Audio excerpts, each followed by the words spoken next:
Robinson. But your real name is Stephen Yaxley Lennon. Now, your real name is Steve. Now, why won't you just put on a riding hat and admit that you're called Stephen Yaxley? I see you in an interview once, mate. I see you go.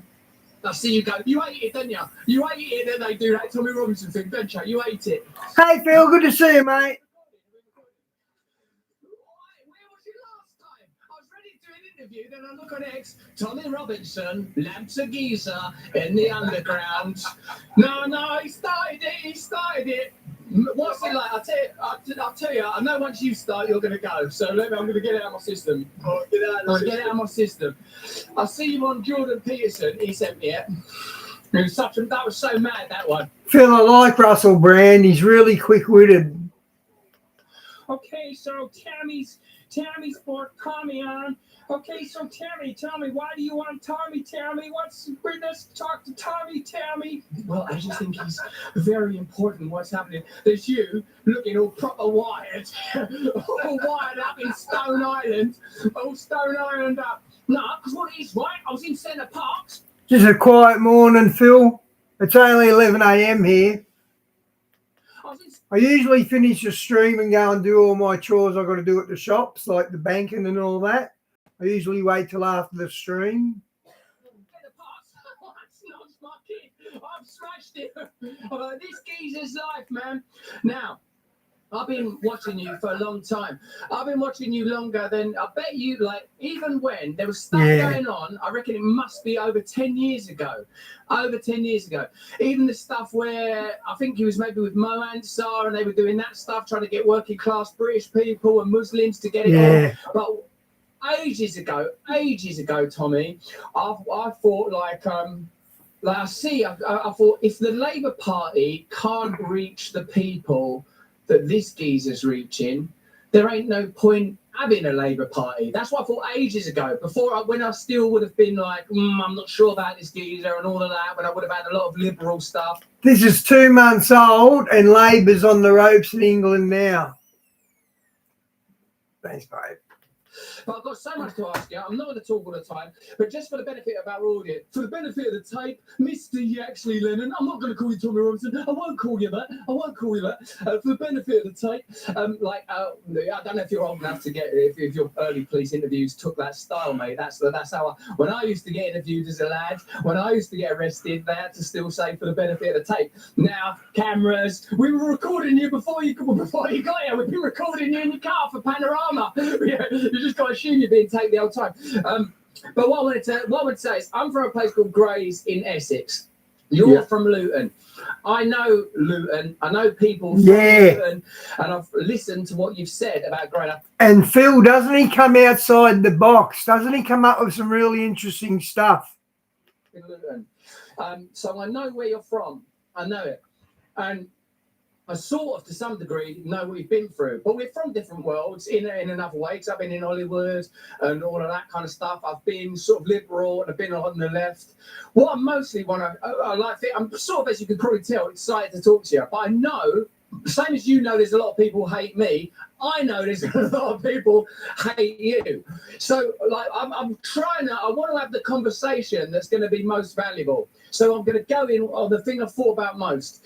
Do you think, like, that British working class people can throw off the systems of control that seem to be pretty threatened now with all the, excuse me, spitting, all the Epping protests and all the stuff around the Bell Hotel and all that, mate, if there isn't some cohesion and unity between, say, British working class and different British groups, which I think, which would include, I reckon, Muslim groups to a point. Like, what if it's if the position that you want to order, Muslims just do not belong in the West. That's my belief. The British working class towards is explicitly and deliberately anti-Muslim. Do you think that it can succeed, or do you not care about that? You only care about your authentic point of view, and your authentic point of view is that Islam has been a kind of a curse on British cultural life? Starting off, wow, you brought some energy there. And I'm 22 years clean, baby. It's not going up you, Tuck. He's a Christian. I never knew that. Russel Brand's gone Christian. I never knew that. I hope that's true. That's usually me. I'm usually. But I would say we're not anti. Hey, kid, yeah, it's 2 months old. An anti-Muslim view. Yeah, Muslims are individuals and people. I do have an opinion on But it's Russell Brand, so I thought it'd be a good interview. Islam. What do I think? I think on the 13th of September, you're going to see us unify Britain. When I say unify Britain, I had a meeting yesterday with Sikh organisations. I've had 2 meetings this week with Sikh organisations. Organisations that we've covertly and secretly worked with for the last 15 years. We've worked and partnered up in dealing with grooming gangs, in dealing with racist attacks that they've faced. I'll give you an example. When I was leading... Welcome to the channel, kid. The Sikhs have a summer school. At that summer school there, they were coming under attack by gangs of young kids on the estate. 30, 40 youths on a Friday night were smashing the window. Kid, I've got some Tommy Robinson lined up over the next week. I'm going to catch up to everything he's been up to. Those attacking them, calling them terrorists and chanting EDL. And that, back then, this is during the English Spenceley days, the Sikhs had rang me. I'd gone down onto the estate on a Friday night with some of the lads, met the kids, and they're like, Tommy, I said, what's going on with the summer school? And they said, oh, they're fucking terrorists. I said, lads, they're not terrorists, man. Do you know the history of them? And it's just education. And after sitting with the kids, we then brought all the kids up to the Sikh summer school. As the Sikhs come out... Hey, Vaz, good to see you, mate. Yeah, because there's a lot of barriers. Now, what you're going to see us do is unify Britain. And for the purpose, and the reason I had the meeting with the Sikhs yesterday, they're concerned. Their community are concerned. Because this anti-migrant sentiment, which is now exploding against mass immigration, their concern is that it's not just against bad migrants. It's not just against those that have come and taken liberties and taken the piss in Britain. Yeah? They're worried that, and we're actually seeing this. Although there's been a lot of attacks against Indians in from what I'm seeing, yeah, I haven't gone down the rabbit hole on it, across Europe. Now, so what we will do, so I had a meeting with the Sikhs and said, I believe it's imperative that you show where you stand on this issue. Yeah. And that Sikhs, and they have always done this anyway. Every one of our events are Sikhs, yeah? But I believe you need Sikh representation speaking at our event. I believe you need black representation speaking at our event, which we will have, and we do have. Now, I have spoke to a Muslim lady about coming to our event, whether they do or not.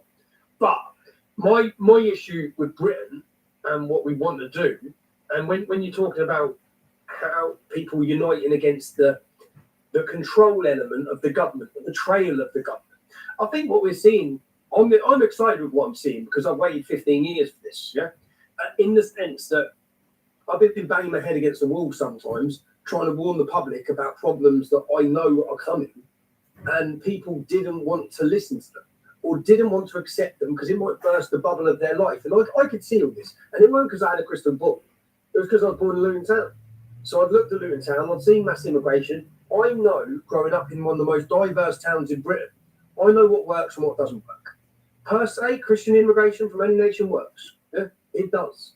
Okay, there's a massive difference. The problems in London are not coming out of the Christian black community either. Yeah, the churches that are full, when they still have the family unit, there's not a problem.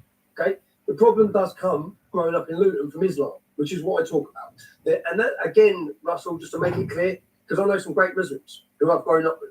I'm not saying every single Muslim is a problem. Yeah, that's why I say Muslims aren't the problem. Islamic teachings are. Although you used to be very liberal, I actually still say it's my liberal views that make me oppose Islam and its teachings. It's their views on women. It's the oppression of women, the violence, the execution of homosexuals. These fascist, violent ideas are core teachings of Islam. Yeah, look, Phil, he's wearing a crucifix on his chest. So you're right, he is a Christian now, Russel Brand. Geez, isn't that good news?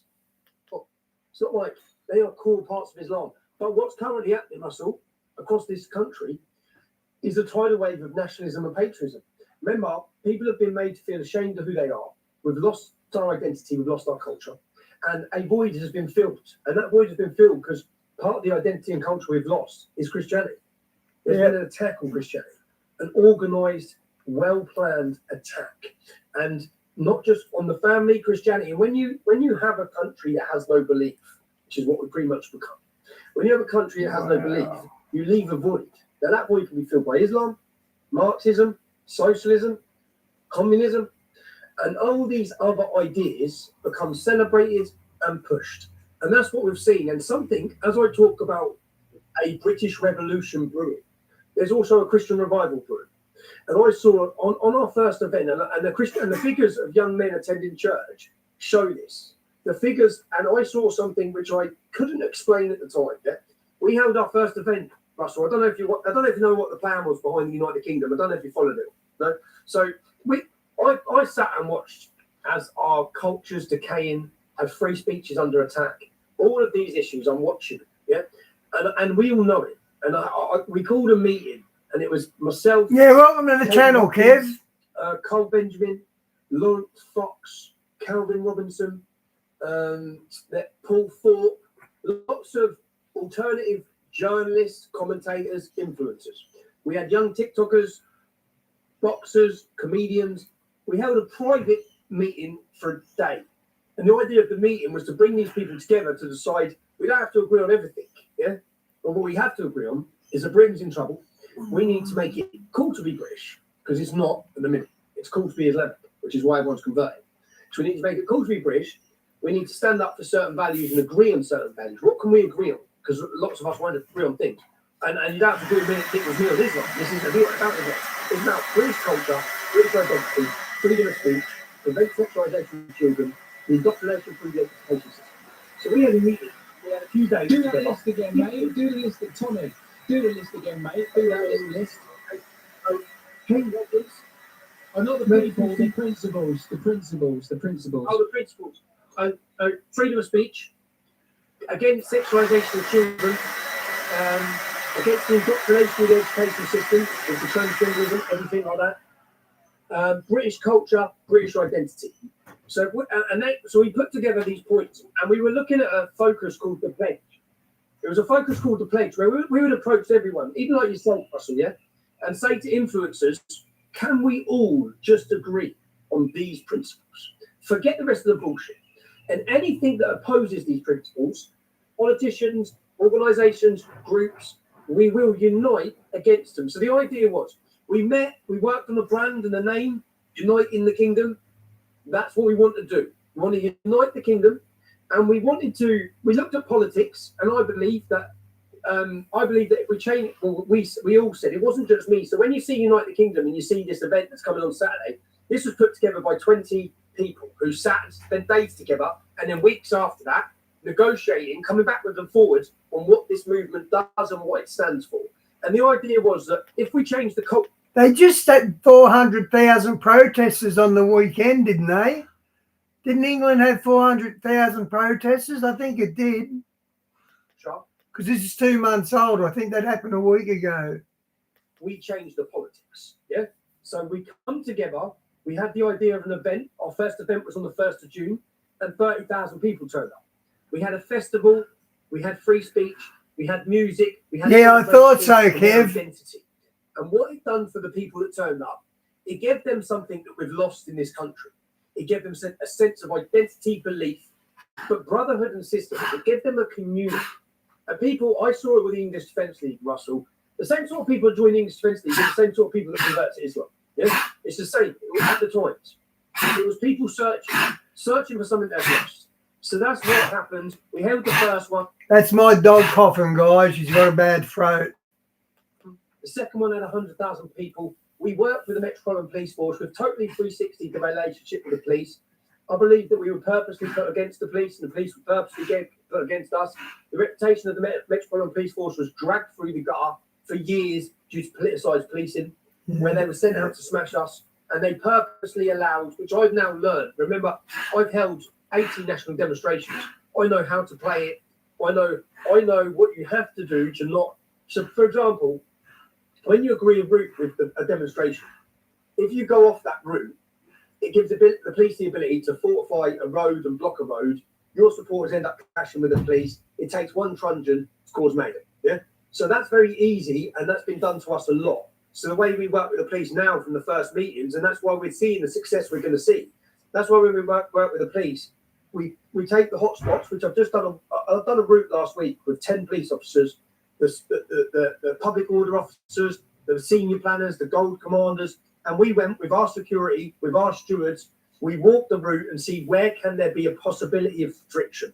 We know there can be one on this junction because when we turn, they're going to have police wagons. We'll put 25 stewards there.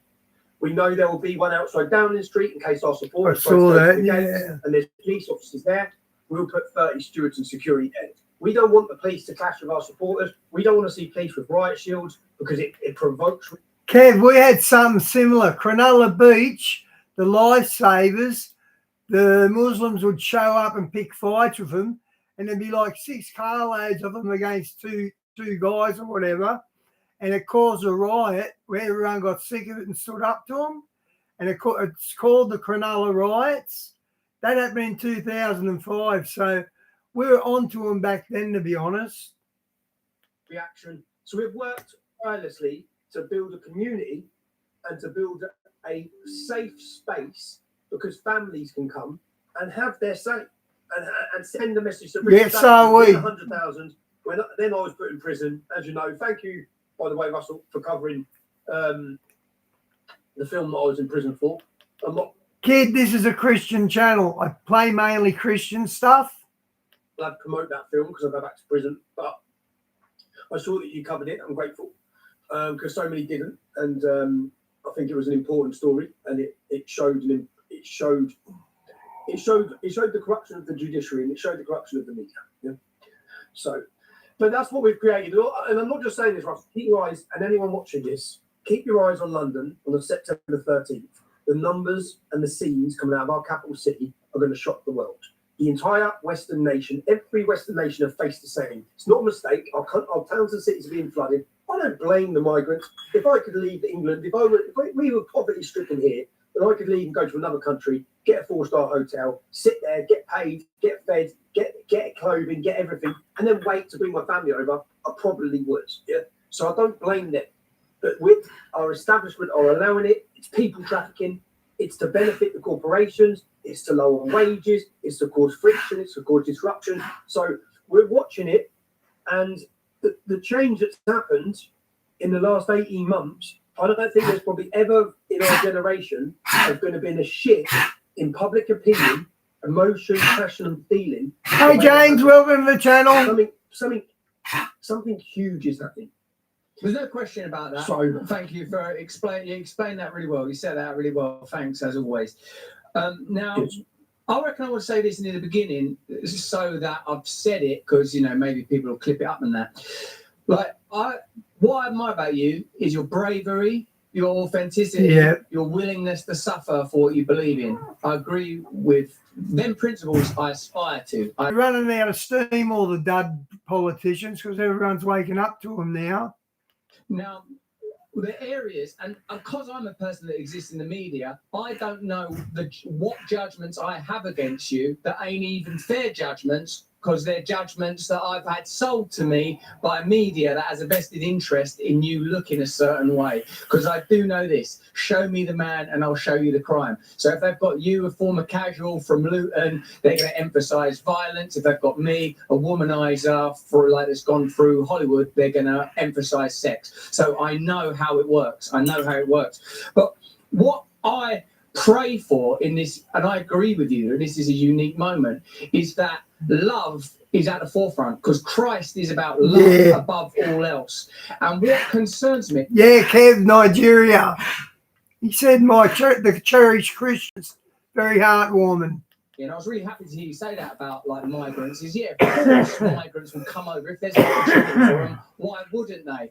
And I do sometimes still think, Tommy, that Britain's history of imperialism and colonialism does mean that there's this kind of debt. That debt shouldn't be being paid by the people of Epping, by the way. If anywhere. Hello, Ellie. Welcome to the channel. Or Kensington or the Chilterns or whatever.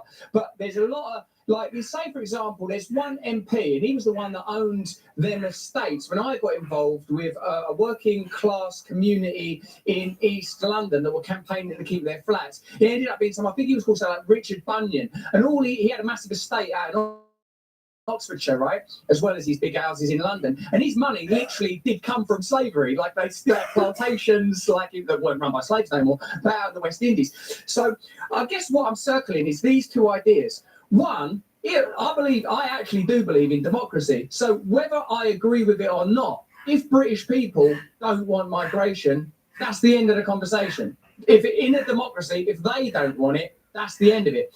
My personal opinion is, if you do believe in migration and refugees and all of that, that you should be prepared to pay that cost locally. But above that, as in it should be, if you believe in it, it should be localised. If you live in Barnes and you're totally down with migration, don't have them in Epping or Luton or Bradford or wherever. You know, and also, mate, what I want to say is that because the social cohesion and love is so important, I sometimes wonder, with the movement that you have been participating in for as long as I've ever first heard your name, if the part of the focus, in addition to your concerns about Islam, which I don't share to the same degree, although I know, you know, what you've read and I know what you're saying, I know you've been inside with Muslim populations and have feared for your life and about personal confrontations and all that, and I'm not trying to diminish any of that, but because when I've lived in East London and gone East London Mosque, one of the things I felt is, if there was ever a way that British Muslims and the British working class and, you know, ordinary people, which now, as you've emphasised at the beginning, includes Sikhs, black people, whatever, if there could be... Ali, we're a Christian channel here. I don't do sermons or anything like that. I find stuff like this, or I find Christian end day stuff. There's a lot of stuff going on. So I don't do sermons, but I do show interesting videos. I think they're interesting anyway. A truce and an ease there, an acceptance of whatever the population is that's Muslim now, that's in Britain and that's got to be worked out. But if that alliance could be formed, or at least a kind of truce, then our focus would fall upon corporate commercial global partnerships. And that's where I think real power is, Tommy, in the media, in the government, in global alliances that transcend national power. And whilst migration is much more in people's faces and in people's streets, and particularly if there's something incendiary like sexual abuse, I can see why people's focus would fall on that. I feel like if you were able to, forgive the word, purge Britain of Islam, absolutely, you would still have the problem of a government that's controlled by bureaucracies. You'd still have the problem of them. And he's right. I think it's too late for England. There's too many Muslims there. I think it's too late. Military industrial complex, you'd still have the problem of mass surveillance. And in fact, I think they benefit from there being confrontation and conflict between working people of different faiths. So, like, I know you've been on the arse end of attacks from Panorama, from the media. I know that your story in particular tells us something about modern politics, because the way I've reported on this is I've said, like, Tommy Robinson, whatever you think of Tommy Robinson, the British establishment don't like him. Whatever you think of him, they're working pretty hard to get rid of him. Which is a good sign. You're on the right side then. Furthermore, we live in a time where Tommy Robinson can make a film, Elon Musk reposts it, they can't shut that geezer down. So you want to recognise that the world is a different shape now. And we've got to come to terms with that. And I think it's important. Now, obviously, because I've been accused of the worst things I think you accuse a man of, except for paedophilia, I'm sympathetic to what can happen to people if you say the wrong thing at the wrong time and mess with the wrong interests. So really what I want to, I suppose, ask you about is this. Do you think that there is a sense that there's a bit too much anger and hate in the nationalist movement in the UK, whether that's English Defence League or this current iteration, even though I recognise that's something you're working on? Are you concerned? Do you think that the part of what the movement should focus on is inclusivity and where real power is located, i.e. with the relationships between government, media and international interests? I get the point. I totally get the point. Russell, do you remember English Defence League demonstration? I think 2011. you were in Tower Hamlets. You was there against us. You had a back. You was on the opposite. I can remember because I fucking hated you. Yeah. Back then, you was with the Muslim community. But my point is, when all this was going on, when we're talking about making truce, yeah, when you're talking about making truce, how do we make a truce with the 40,000 British Muslims who are on the terror watch list? How do we do that? Leave a link, Phil. And when we say about all coming here and working together, Muslims have been here, 40, 50 years? In the reality, just speaking honestly, is their community well integrated and assimilated? It's not. It's not. It's not worked in Luton, it's not working in Birmingham, it's not working in Bradford. The Muslim community might work as a Muslim community, but it's not working as an integrated, assimilated British community. It's just not. Yeah? That's the truth. And when we look at the statistics of any of the dangers, so 2/3 of British Muslims, 66% of British Muslims would not report on another Muslim who was joining ISIS. And the refugees we got here from Islam, they're all on the dole. None of them work. None of them work. They're all into the drug scene, selling drugs. We've got a problem. We've got a problem. So 33% of British Muslims want Sharia law in the UK. It's 1.2 million. Wow. How do we integrate or call a truce with 1.2 million people who wish to overthrow democracy and replace it with a supremacist Islamic ideology that would treat us as second-class citizens? How do we do that? So I understand.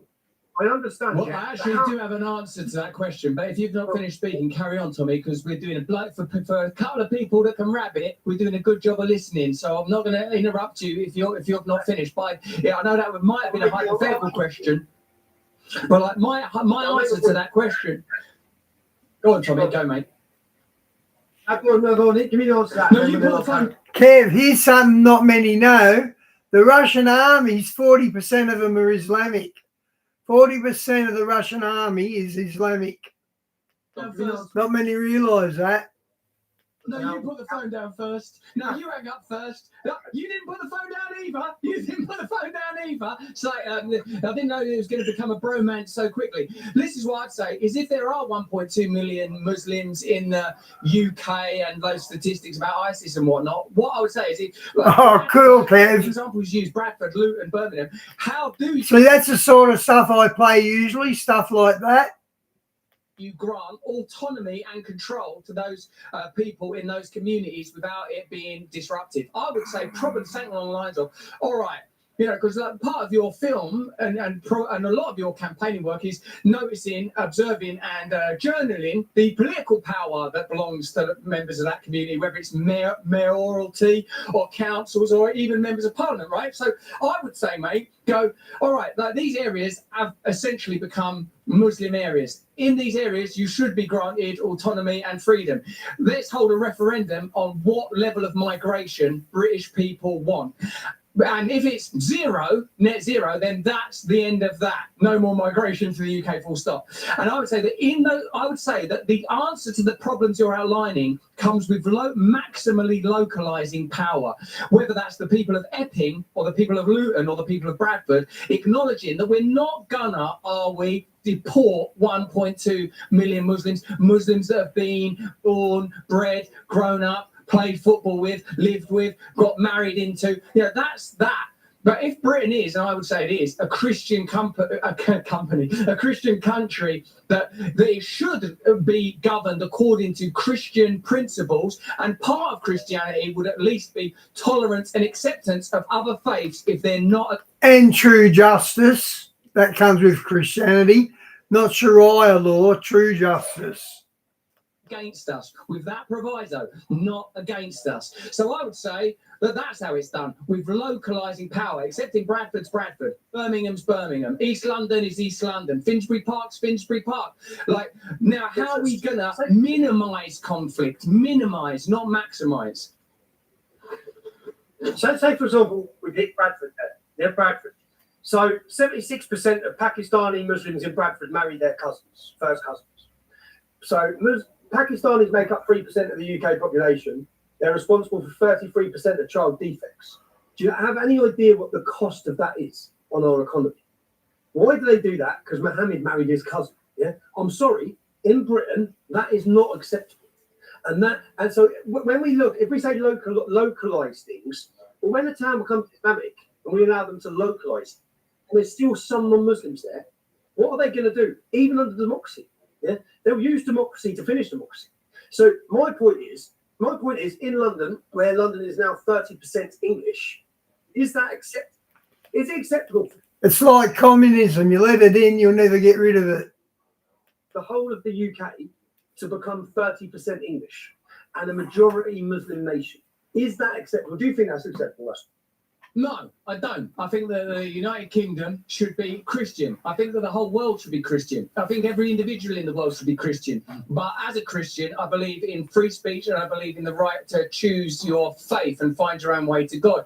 And even continuing my example of localization there, Tommy, what I say is that with that, if you had true localization financially and budgetarily also, that it would be in Bradford that that percentage of marrying was contained. They would have their own budget for hospitals, and yeah, you'd have some non-Muslim people living in Bradford, and in a sensibly managed, decentralised country, those people could determine whether or not they were going to live there. I think our priorities should be maximum power to the individuals of the UK, that we should no longer be thinking of default progress, that progress just means the acquisition of more technology, more objects. We should think that we want people to be working, we want people to have control in their communities, we should be supporting farmers and agriculture.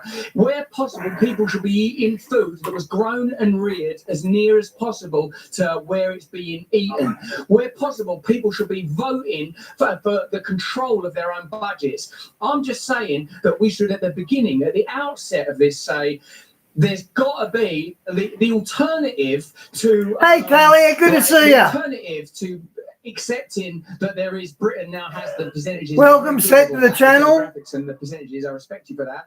But that's how it is now. The position of your movement, I would propose, and our movement, if it was to develop, can't be we're deporting Muslims, or like it's got to be seen as love. It's got to be, because otherwise we're them. And also, who's going to be the main beneficiary of all this stuff you're doing, mate? What's coming down the pipe? All this stuff you're doing, the main beneficiary will be Nigel Farage, who either denounces you or whatever. And I don't know if his position will change. He'll do whatever's expedient. But don't you think that all this is going to mean reform? Because Nigel Farage is still bagging Tommy. He was running him down a couple of days ago. It'll get packaged up and plasticized. And me personally, I reckon there's got to be a way to live harmoniously. I'd like it if we could meet across the barricades. Me being generally supportive of Muslims, but especially if it's a loving, peaceful Islam that's not about some of the things that you've itinerized. And because one of the most informative experiences I had with getting involved with protests was early on, right? I was just in London by chance one day, and the Liverpool Dockers were protesting. So I was thinking, now this is obviously like working. I didn't even think about it, but obviously that's working class. They're Dockers. It all kicked off. They're throwing paving slabs around. It went proper mental. Police horses, Trafalgar Square. You know the sort of scene. And then one way or another, I got pushed to the front of it because I was excited. I was just excited by the chaos. Hello, Ali. Welcome to the channel. Some of us can handle a little bit of chaos. Huh? Someone throw you in the construct sweat. Hi, Heidi. Welcome to the channel. Yeah, you like that, didn't you? You enjoyed that. I can see you got off on that. I can see you smiling. You're loving it. I bet you did it there, geezer. You hit that geezer on the train. You hit that geezer on the tube. That bloke at Centre Parks was innocent. You took your brother-in-law's passport. You got a moody mortgage. You got a moody mortgage. Right? I am. No, right? I say, like, one of the first protests I was ever at, I noticed that the police, they were all from where I'm from. They're all from like Dartford, Romford, Basildon, Maidstone. I'm like, why am I like on the other side I bet they're posh areas of England. Of this when the old Bill, they're from similar backgrounds to me. Now, what I'm very interested in is I want to live as a Christian. I want to raise my children as Christian. I want to be a good and loving man. I accept now that that's not everybody's path. But I think that when we stay in the locust of opposition, that we are more malleable and more easily managed. In the end, if you're going to overthrow a government, you've got to have the military and the police on the same side as you. If you don't, it's not going to be an easy gig. And I reckon deals will get made because this is real. Yeah, you're right. This movement's real. It's real. But I don't want the beneficiaries of these deals to be the same kind of people that would continue to exploit ordinary British people through commercial and corporate means, would have a surveillance state, facial recognition, jabbed up, chip in your hand, all that stuff, that want to gulag everybody because they basically don't need a working class anymore because they know they've got AI and mass robotics coming down the pipe. And so whilst I'm, to your point, you said earlier, you want people to agree on freedom of speech. We're bang on it. Sexualization of children, ridiculous, should be ended. And the stuff you've done on rape gangs, that's seismically good. Good. You've impacted the way you did the political direction of a country. Amazing. The education stuff, you're right.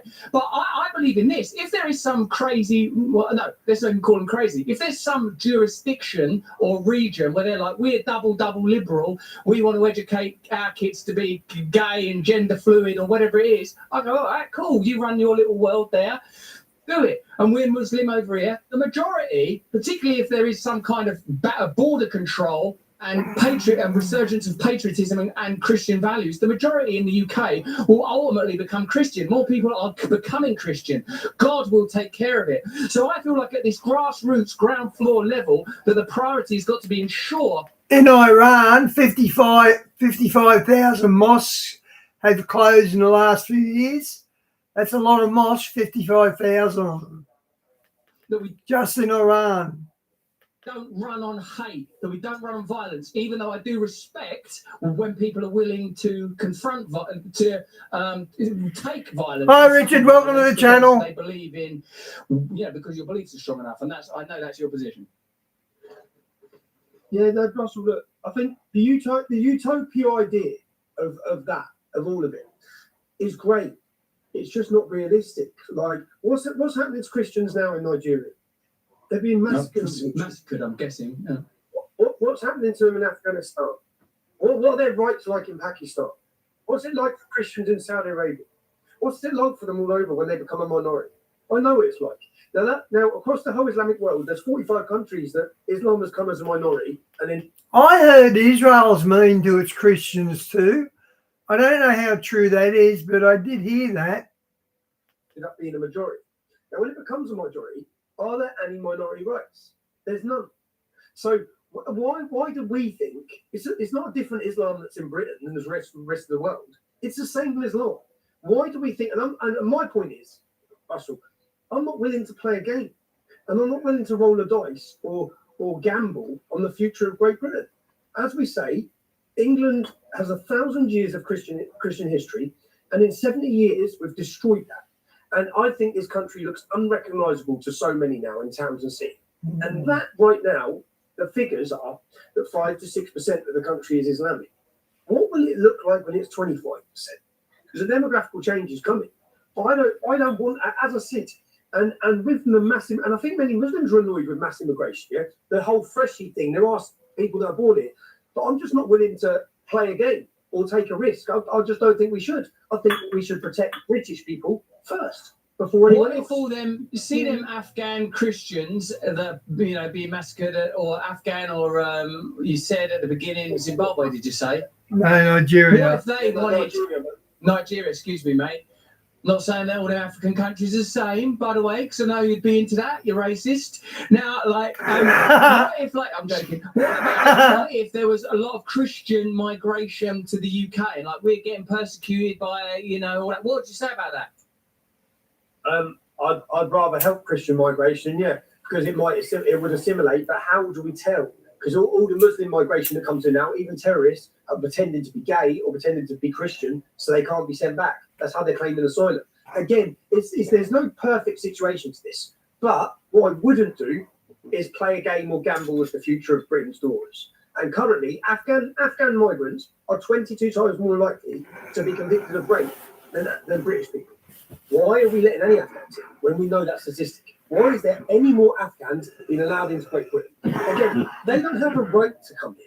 And when we look at the problems, as I said, white English are now 33% of our capital city. Where do we have to go? Because Afghanis can go back to their homelands. It's Afghanistan. Their homeland is not Britain, it's Afghanistan. Pakistanis can go back to Pakistan. Somalians can go back to Somalia. And when we talk about refugees, none of them are legitimate refugees. And I'll explain it, Russell. When I was 11 or 12 years old, we had the Bishop family in my road in Luton. And I remember it was in the newspapers. And when the Bosnian War was on, when Bosnians were being massacred, and a Bosnian family, and it was a boy who come to my school, his daughter, and their mum. So a mother and two children who come, and they were placed in the hot. James, I'm not sure what the mark will be, but I suspect a chip or a tattoo. That's what they're saying. With the Bishop family in our roads, yeah?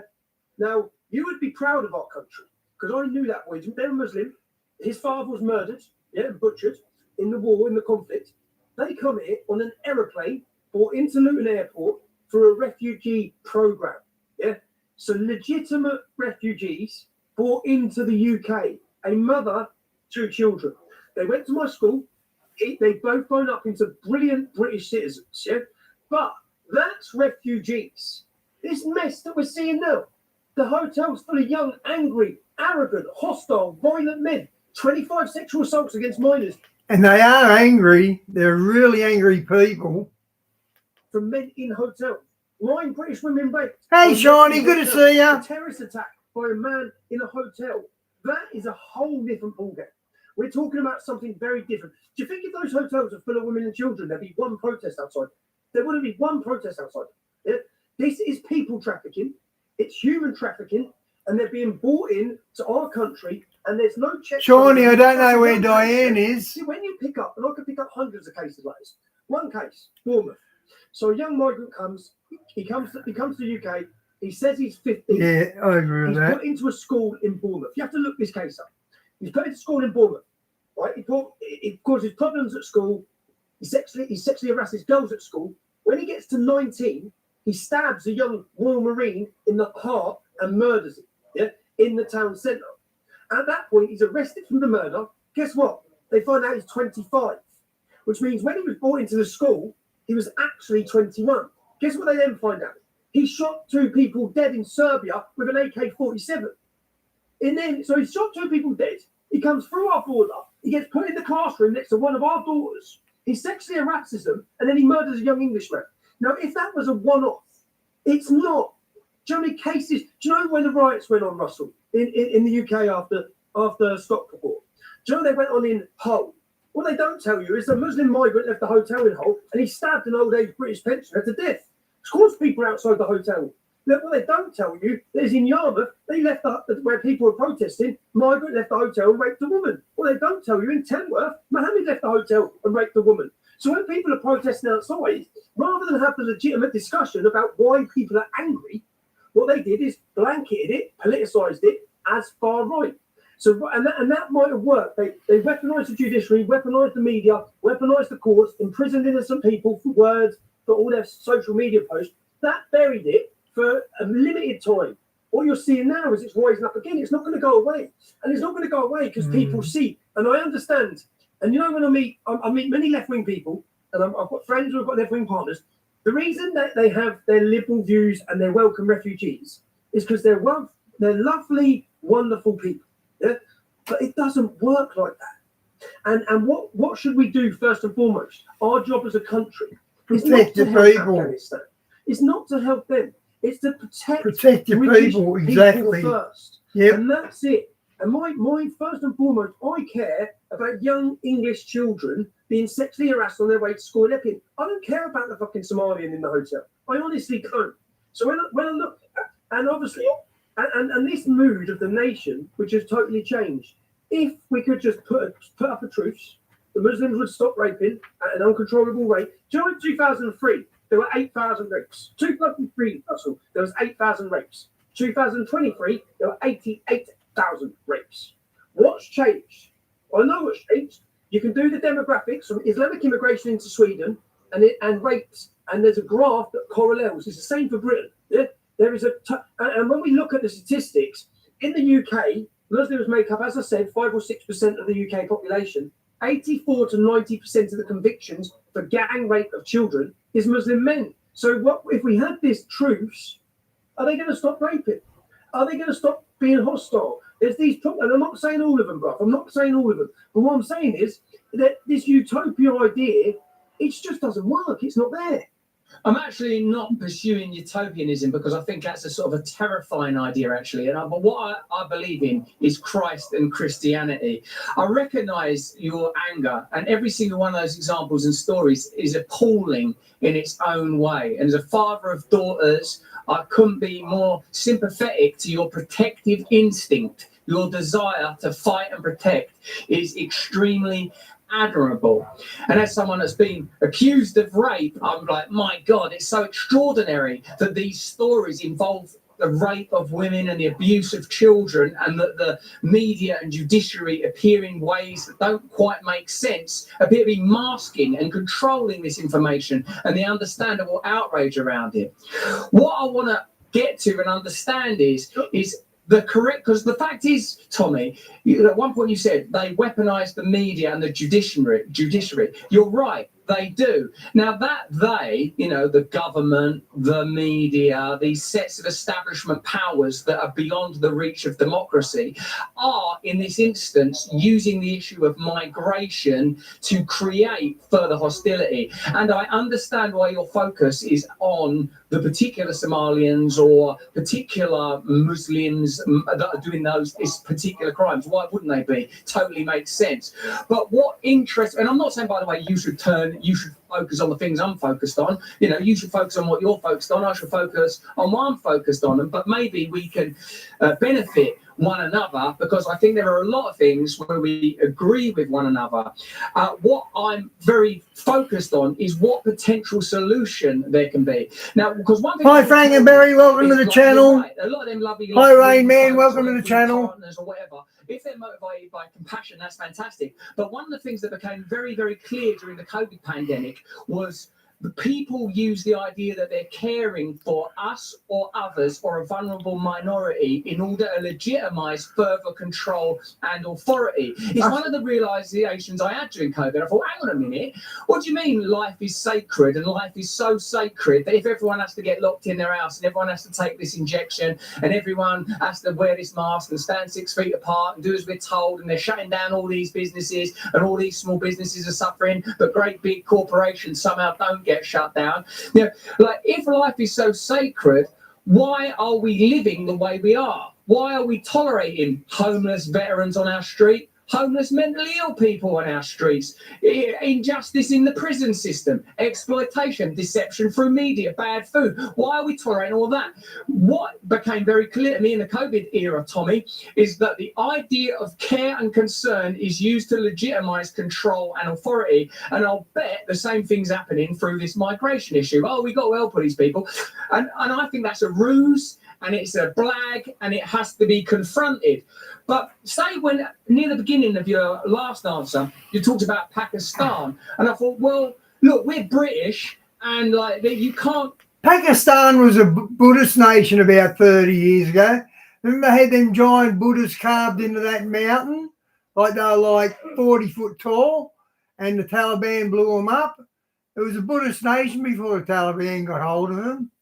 Even say the word Pakistan without acknowledging that Britain was in that territory, messing shit up, carved it up bad, caused a load of strife. Same in the Middle East. I'm not saying that price needs to be paid by some mum in Brum right now, or someone in Luton or Epping or whatever. But I am saying that there is a kind of a debt somewhere. There's a debt somewhere. Britain caused a bunch of aggro, and it wasn't normal British people. It was British elites, and them same British elites, they ain't gone away. They're doing their thing right now, and they benefit from me and you not being able to get to a point where we go, well, you're from Luton, I'm from Grays. All I'm really saying is, can we look at the edges of this thing? Because I want to be able to walk through East London or any Muslim community. I want to be able to turn up at mosques and say, look, this is the position of Tommy Robinson and his constituency. No doubt he has a constituency. He ain't a politician, but he's a leader. And his position is this, that if you're Muslim and you're living in Britain, then the rules of Britain have to supersede the rules of Islam. And that seems pretty cool. If you're living in Saudi Arabia, then the rule... Okay, I haven't seen him do any Masonic hand signals. I've been watching it since it was mentioned. I haven't seen him do one yet. Rules of Islam supersede the rules of Christ. Cool. We got a deal. Because I actually think it's possible to change the world, as you do, because you wouldn't live like you do if you didn't believe it. And the only thing I want to, and I've wanted to say it from the first time I see you, is we got. I'm not sure where he is, Talia. Believe me, I understand the anger. I understand the hatred. I understand the rage. I think he's in LA, but I'm not sure. I feel it, and I'm glad that there's people that feel it with me, and there's people that can direct it. But if we don't ensure that love and compassion are in the mix, I'm not saying we have to sort of sit around kumbaya and putting flowers in one another's hair. We're in a fight. We're in a spiritual war. There's no question about it. It's going to cost lives. People are going to die. We have to ensure that love's at the forefront. That's the only thing I'm advocating for while I've got you one-on-one. Because I want, like, Owen Jones or people of the left to watch this and go, because I know they're already, they're right. Oh, Russel Brand platformed Tommy Robinson. Maybe they'll say Tommy Robinson platformed Russell Brand. You're the toxic one now, what? Yeah. 2003. When you're doing them rape stats, I'm laughing on you what that meant. I nearly went, well, 2003, I've done all of them. The 2003 ones was me. I got married. So I think that, in fact, what I'd like to, can I ask you a couple of questions? Yeah. Because I know what it's like. But in fact, in your face are worse than me. But I know how difficult it is facing people judging you, people spearing you. So with what's happened with you recently, with the allegations, why do you, because I watched it, I think I knew they were coming. Yeah. I think that when I watched you talking, you become one of the most vocal people on Big Pharma. And as I was watching, I thought, he's fucked. As I was watching, if I'm honest. Yeah? As I was watching you talk, I thought, you're fucked. Because I know the influence and the power. And you're very open about your womanizing, but nothing ever happened about it. And or there was no questions about it until all of a sudden, at the moment that you are discussing Big Pharma and talking about the influence of Big Pharma and the abuse of Big Pharma and the slavery we faced to Big Pharma. So can I ask, what's that been like for you? Well, it's been insane. How old your kids? I've got a 2-year-old son, I've got a 7-year-old daughter and an 8-year-old daughter. So it's been insane and it's been frightening. But I'll tell you what's been like, look, there's been good things about it because it's brought me to the Lord. That, along with my boy being born with a tetralogy of fallow, which is a rare heart condition, he's doing really well. He's doing well, my boy, now. But what it also has been weird about it is I now know it's wrong to womanize the way I womanized. It ain't criminal. Hey, Di, good to see you. To not think about the impacts of your actions on other people, or if you're famous and women are willing to have it off with you in a toilet, you shouldn't do that. That's wrong. That's wrong to do that. That's not a crime, but it is a sin. But what's been mental is to watch their ability to tweak it. All they had to do is upgrade it from this geezer is a womanizer and that is selfish and it's sinful and it's not the right way to live. They've tweaked it to coercion, force, all that kind of stuff. So it's been educational, but also the cases themselves are obviously, I'm like, how careful people have to be in legal situations, but the cases themselves are not good because this just in, I've never raped anybody, because if you live in an orchard, you don't need to steal apples. And when I was famous, I had high access to sex, high access to it. It was sort of unbelievable because, by the way, mate, I won't go. Hello, Freedom. Welcome to the channel. In the football team, I was a little fat boy who was nervous about myself. So when I got famous and suddenly, bam, access, it was unbelievable. And I lived in a way that was wrong. And I do renounce it now. But I also will say that the culture kind of celebrates womanizing and tells you that's what you're meant to be doing. And most lads I knew, you're meant to be putting it about. That's what you're meant to do. That's what you're meant to do. So, yeah, it's been scary. It's been interesting. It's been educational. And it shows you that when you're in the mix, I didn't realize this, Tommy.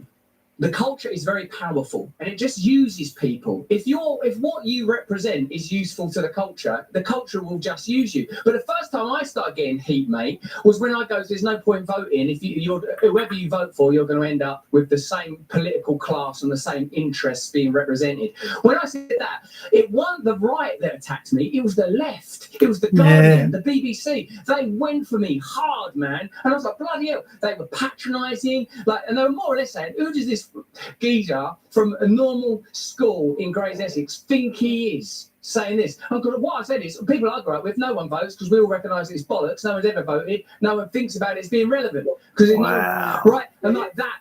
When that happened, yeah, that's when I started to realise this is weird. And Diane, I wonder if Trump will appeal that. But even before the sex stuff within the Times and the Channel 4, about a month before it, there was a piece in the Atlantic saying he's a conspiracy theorist, right wing. There was a piece in Rolling Stone, conspiracy theorist, right wing. Phil, post link to your channel, mate. Thing in the Times, conspiracy theorist, like that. You could say when they're all saying the same thing, it ain't true. It ain't true. Now, I bet if me and you got to know each other more, there'd be things that we wouldn't agree on, things we might not like about one another. But and things that even in this conversation we disagree on plainly. But we agree that there is something going on that needs to be confronted. And I'm just thinking about, in a way, the angle of attack. But to answer your question, it's been difficult, but it's been informative. And I have to acknowledge that there was wrongdoing. The way I treated women was not right. You should protect and love women, and the only safe place for sex for me is in a marriage. That's it. That's not how I lived, and now I'm paying the price. And that's fine. I'm happy to pay the price. I believe in God. I'm cool. But I've never raped no one, and I've never abused them. NW, know them by their fruits. How have you dealt with the pressures of that? Just honestly, how have you dealt with the pressures of that? Yeah. Firstly, the Lord, man. The Lord is like, nothing happened to me. I hope Trump goes and arrests that New York mayor. I hope he gets to take him to court. No one wants a full-on socialist anywhere near us. 22 and a half years. So, yeah, so I've got programs. If you're clean, when this hit, there was no thought of drink or drugs. You think, suicide. Yeah, but not drinking drugs. Because drinking drugs is a spiritual, as you know, I think, is a spiritual problem. People are looking for connection. Every drug addict I've ever known, they're looking for something. They're looking for God. They're looking to be filled up. They're looking for connection. Now, I've had that. Blessedly, I've been granted that for a long time. I got off smack and crack when I was 27 years old. I was shown how to you have to surrender to God. But I did become, basically I was by then, soon after that, I got famous and I had a lot of access to sex, and a lot of my sexual conduct had the appetite of addiction in it. That didn't mean non-consensual, because blessedly I was in a position where it was consensual, but man. Anyway, so with addiction to drugs, if you don't find a spiritual solution, the addiction will just keep permutating, and where I am since coming to Christ, since coming to our Lord, since the thing that, because simultaneous, or you mature out of taking drugs, which is what I done. I grew up. That stuff, Tommy, what people don't know and they won't report on because no one wants to report nothing that's sympathetic, is my boy was in Great Ormond Street. My kid was born with a heart defect and had to have a heart operation. Meanwhile, I'm being same exact time. So I'm in the newspapers. I had to go in there. It's the only time I wore a mask. I didn't wear a mask the whole way through COVID. I wore one then to get in and out of fucking Great Ormond Street, safe to, for my boy to have his operation and everything. Because that happened at the same time, it showed me. I know what's important and I know what's not important. Like you, I know that you must be frightened when you're going to jail for subjudiciary or for whatever movie mortgage or passport stunt you've pulled off this week, or whoever you put on their back at Centre Parks or on the Underground. But you believe in something more than that, don't you? And like I think what you believe in is Britain and righteousness. And the only thing that I'm questioning in you is the anger getting to the forefront of it, and that, like, I can see you get riled when you talk about the individual cases, and it seems to me you're questioning either a kind of naivety, but like there ain't no perfect solution outside of heaven and outside of Christ's kingdom. What we have to ensure we do is present to people something that's palatable and realistic enough for people to come together around it, so it just this doesn't end up benefiting some other institutional set of interests that are part of a political and financial establishment that will manoeuvre the British people once more. That's all I want to ensure. Well, I never knew that, Diane. Freedom of the British people. If they vote, we don't want migration. New York has the most Muslims. New York would have the most Jews as well, wouldn't it? And that's the end of the fucking subject. If they vote, we want this amount, then that's the, I don't think I know any more than anybody else about that subject. I just want to tackle what I believe are corrupt and evil forces that have taken control of British government and global politics, actually. Yeah, to do the things I've done, or the positions I've been in, you couldn't do that out of hate. Yeah? You couldn't. So I've done that out of love. And that's love for Britain. That's love for my kids. I love my kids. I want what's best for them. You couldn't do it. I couldn't put myself in that position out of the hatred of something. The powers don't equal. Yeah? So when I may seem like I get angry, I do, or I get passionate. But none of it's like. Tell you, Trump says if the mayor doesn't do what he's supposed to do, that he's going to stop the funding, because apparently the federal government funds a lot of New York. No, I hate. And I said, I don't hate Muslims. I love Muslims. But I'm not going to stand down. I'm not going to stand by and watch something so wrong. I don't like Muslims, let alone love them. It's happening. My thing, because the reason why I'm asking these questions, Russell, is because I know the position I've been in, yeah, and I know some of the things I've faced, and I know the dark places it's took me. So when I watch something happening to someone, when I've seen the headlines against you, my thought always goes, I wonder what it's like for his family, because I know what it's been like for my ex-wife. I wonder what his mum's going through.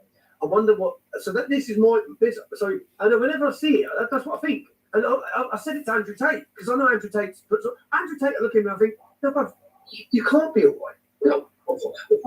I'm fucking fine. I said, but you can't be fine, bro. Like, so that's why when I see this, that's the reason I'm asking you a question. Not put you on the spot. I'm just because I think that people need to understand. And when I saw this as well, Russell, I done the documentary called Plantation 2, not Plantation 2, the Phantom Rape Gang. And I went to investigate Pakistani rapists in Barrow, and the girl was loyal. Yeah? When I got there, I started investigating this girl. She made claims about Muslims and the businesses. Their businesses have been smashed up. Their families have been attacked.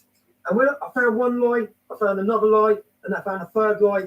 It's a great documentary. Watch it. You can watch my films at trfilms.co.uk.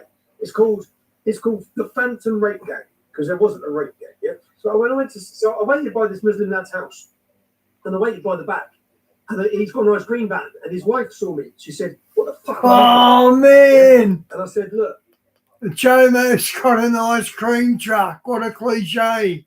Wow."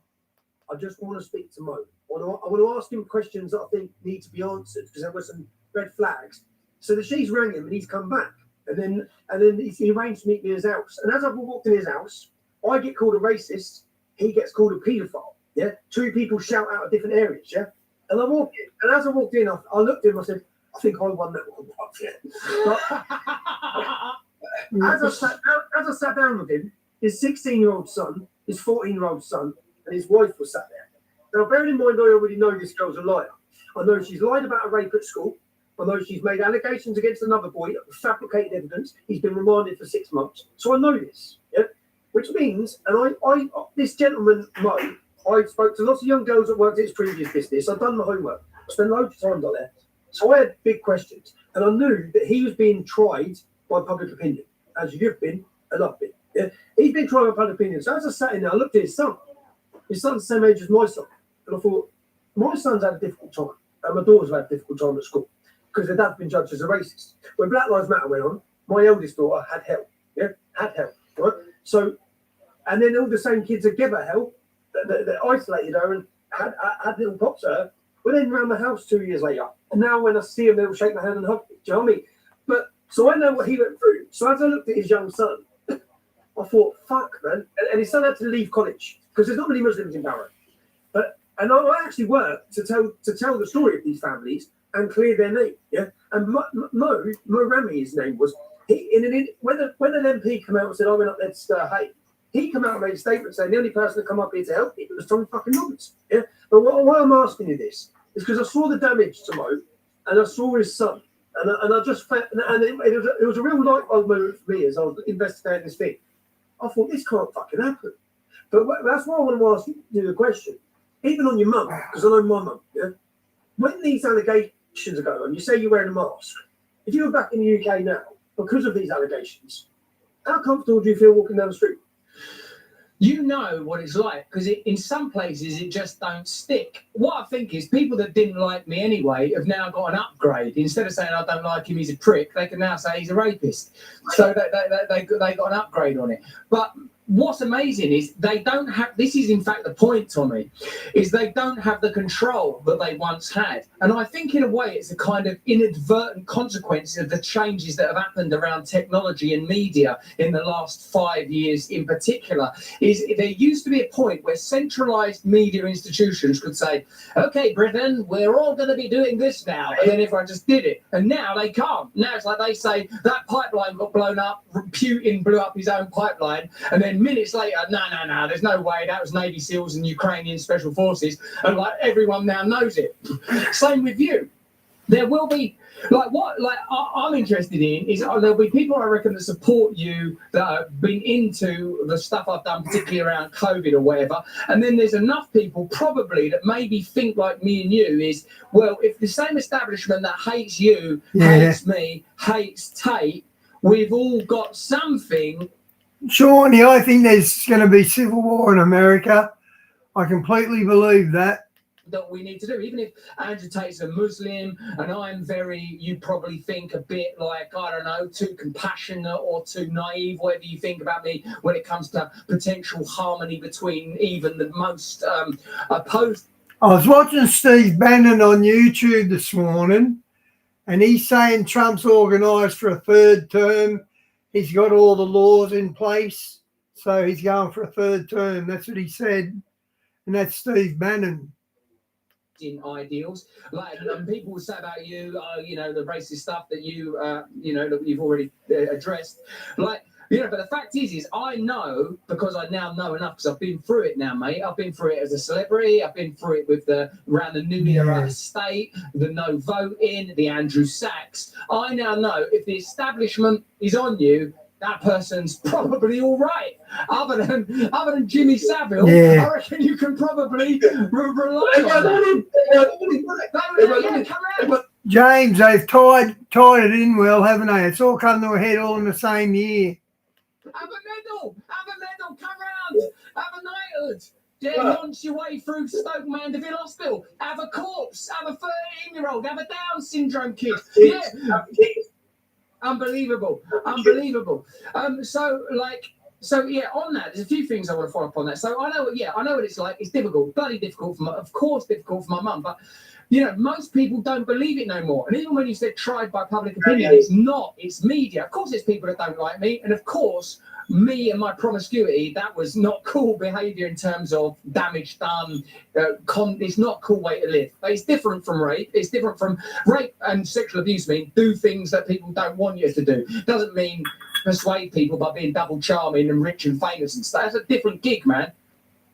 And trying to do it to me, Panorama. If I didn't do Panodrama, if you saw it, if I didn't do Panodrama, the whole country would have been told I was Harvey Weinstein. That's what they were going to portray me as. And there was no truth in it. So whenever I see the allegations, I look and think, well, he started talking about vaccines, started talking about COVID, started talking about Big Pharma, bang, see you later. Okay. Well, yeah. Do you think? Yeah. What about Tate then? James, the Catholics are hand in hand with the Muslims. In fact, the Catholics are starting to go hand in hand with every religion. They just had a big meeting Sikhs, Hindus, Muslims, and they just had a meeting where the Pope said all these are just different aspects of God. They all lead to the same God. So they're already doing their side religiously, bringing up the corruption. What do you think about like he's someone that I'll talk to? I'm not sure if you've publicly talked to Andrew Tate or not, but he's another person that draws a lot of heat. He's another person that's divisive. Go on. I know Andrew Tate before he was Andrew Tate. Yeah, before he was top G. I'm from Luton. Andrew Tate's from Luton. Whoa. So I know we're both Luton boys. What's in the water in Luton? Eh? What's in the water in Luton? But Tate, testosterone. But Tate always, yeah. Well, I say to people about Tate because my supporters despise Tate, yeah, and I get a bit of a hard time. I'd say defending him. I know Andrew Tate, so I know a lot of the things he said were for controversy. I know that he built a character and an image for profit, and I know that he's a nice man. I know that. Yeah? So I know that growing up in Luton, there's no one that spoke badly of him. I know, and you know, Amir, a Bosnian Muslim special forces, is who created Andrew Tate into the man he is. And I know that Amir is one of the most well-respected men in Luton. Yeah? So I know him. I know everything about Andrew's upbringing. I used to watch Andrew say things on TV, on camera. I think, oh, that's not true. Yeah? But now he's getting punished for some of those little things where he was building an image of himself to create an image and a persona to profit, to get people to pay him. So I just look and think, so I don't like the fact he converted to Islam. I've had strong discussions with him about it.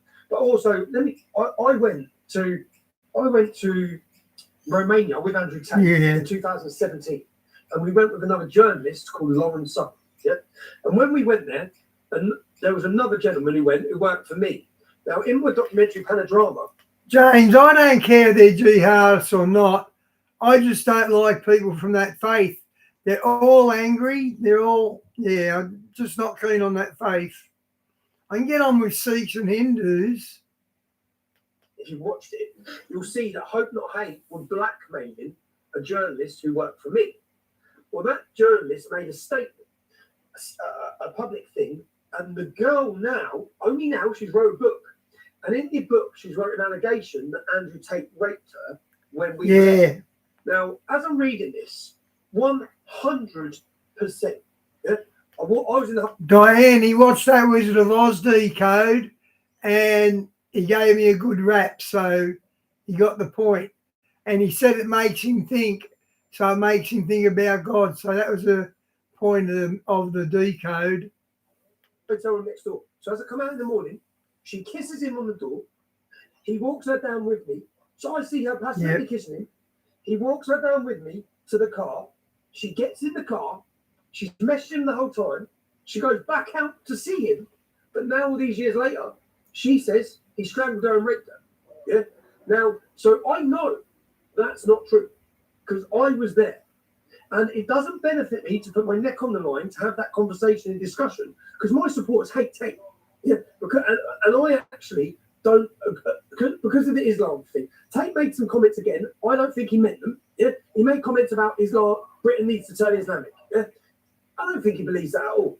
And it was at a time when I think he was rebelling and saying things. I think he got deplatformed, and there was a lot going on. Yes, I know Tate doesn't believe that. So I don't.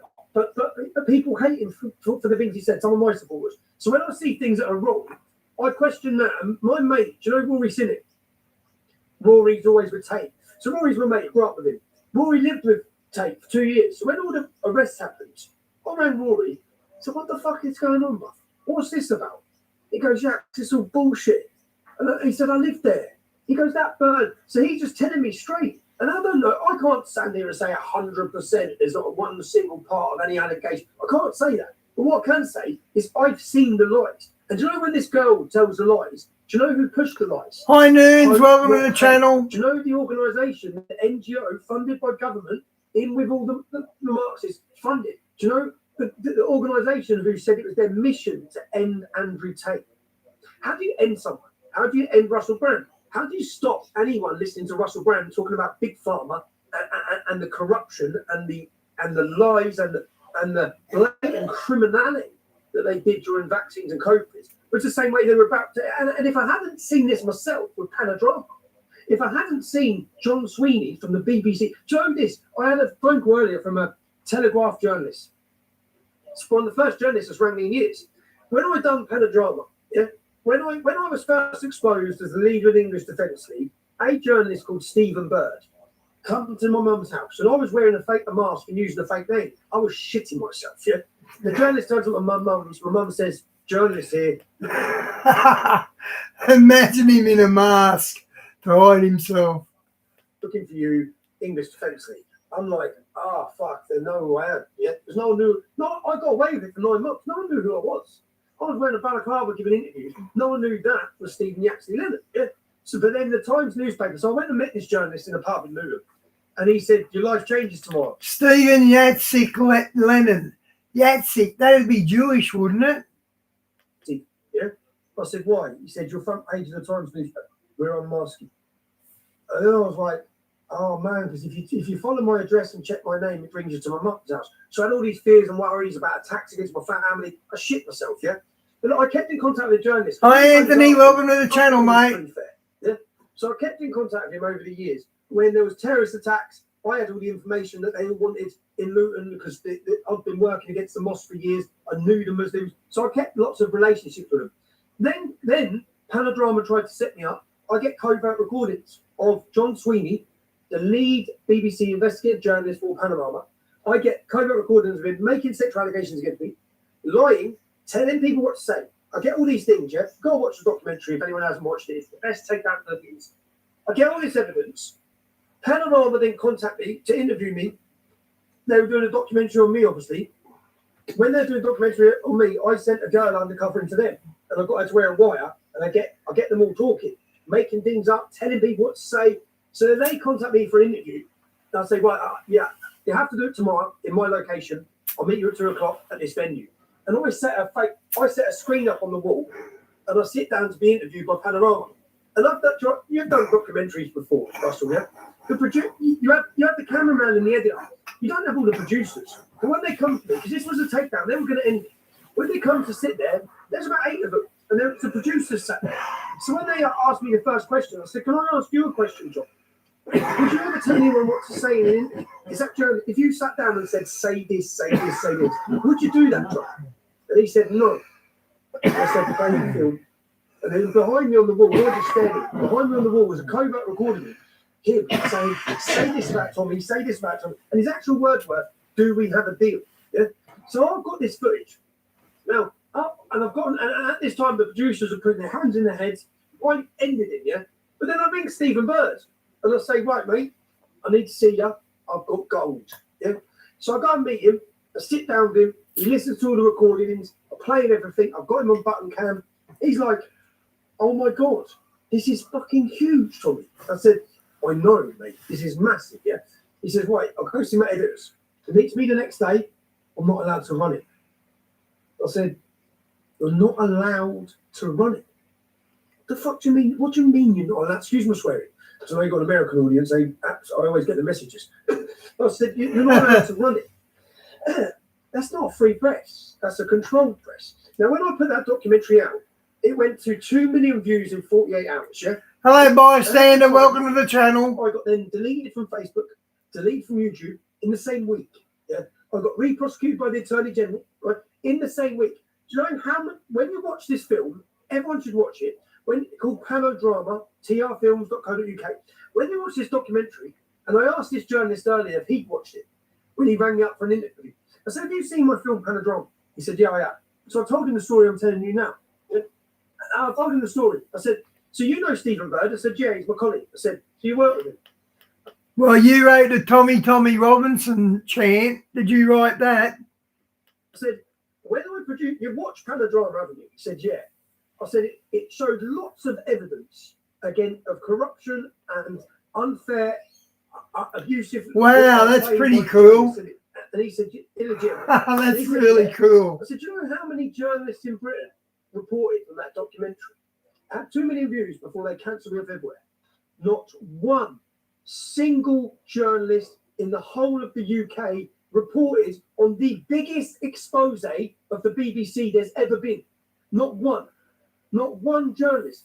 You done a video recently on the film that I produced that got me 18 months in jail. Do you know how many journalists in the UK reported on what I exposed and showed in that? Not one. There is no free press.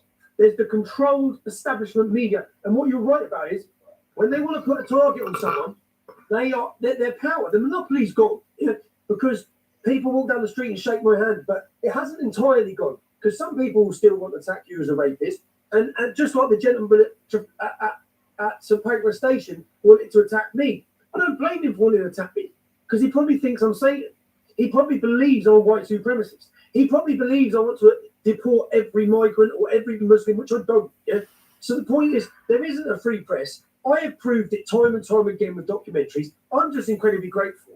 I'm incredibly grateful to the American population who voted for Donald Trump because without Donald Trump and without Elon Musk, I don't think not the reincarnation. I don't think the public's ability to see some of the truths of who I am ever would have come. I was the most hated man in Britain. Do you know Katie Hopkins? I don't know your view on Katie Hopkins yet, but Katie Hopkins done the same as Andrew Tate, I think. She knew at the time controversy was currency when she come on the scene, but she was hated. Yeah. And YouTube's loosened up as well. They wouldn't play any Tommy Robinson at all. In fact, it's only the last few months I've seen him back on YouTube. Hated. She was the most hated woman in Britain. She lost her home. They took her home. I don't know if you know what they've done to her. When you hear her, I moan and bitch all the time about my story. Yeah? I always moan. And I'm always, poor me, poor me. You never hear Katie tell her story. When I heard her story and sat her down in a podcast interview, I was like, oh my God. Exactly the same as what happened to you. Conspiracy theories, conspiracy theories, conspiracy theories. On the same day, the emails come from the church, the rabbi, all of the united groups all come together. She lost her job at the Daily Mail. She lost her. It's the same as happened to Magic Lance. I've seen it's happened to so many. Yeah, I'm from Australia. I saw when they were chanting the Tommy Robinson chant. How long ago was that? That was only about 3 months ago or so, wasn't it? Magic the Rat, they ended him. Yeah? He's lucky because he got £4 million payout, so it hasn't ended him. But if he didn't get that payout, he would be totally ended. Cancelled, deplatformed, no job. Yeah? Why? Because he spoke against the vaccine. When he was talking about wall kissing. I was watching it thinking, you're ended. And because I know, same with you. When you was talking about it, I was watching, you're in trouble, mate. You can't come out of that because you obviously have a platform and you have a large following who are listening to you on COVID, on vaccines. And you spoke about Big Pharma. You spoke about how they all cooperate. I have absolutely no doubt, Russell, that the migrant invasion, we are... Flower, are you talking about the Whalen Wall? Funny if you was. Being played. I have no doubt that it benefits them. I have no doubt that mass immigration brings down wages, but they wish to bring in people who are reliant on the state because the mass